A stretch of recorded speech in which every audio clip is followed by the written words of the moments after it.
Welcome to the Slop Farm. Enjoy the video. In this video, I will explain how to cook Molo soup.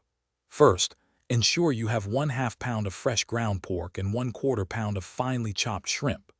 Gather about 2 cups of quality chicken broth and a pack of wonton wrappers, roughly 40 to 50 pieces.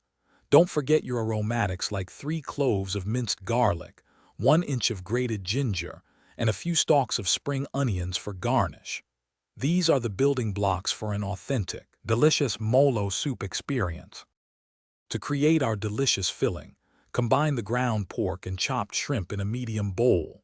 Next, add 2 cloves of finely minced garlic and about 1/2 teaspoon of grated ginger.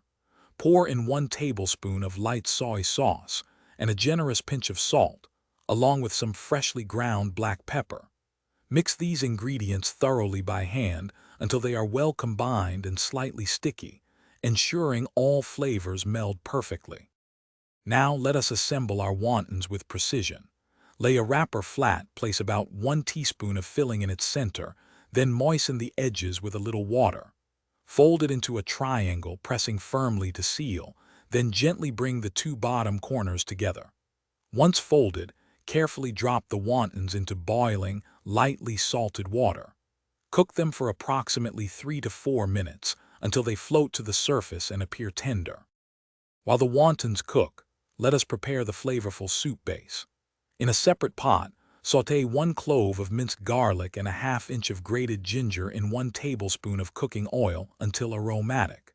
Then, pour in 2 cups of rich chicken broth, bringing it to a gentle simmer.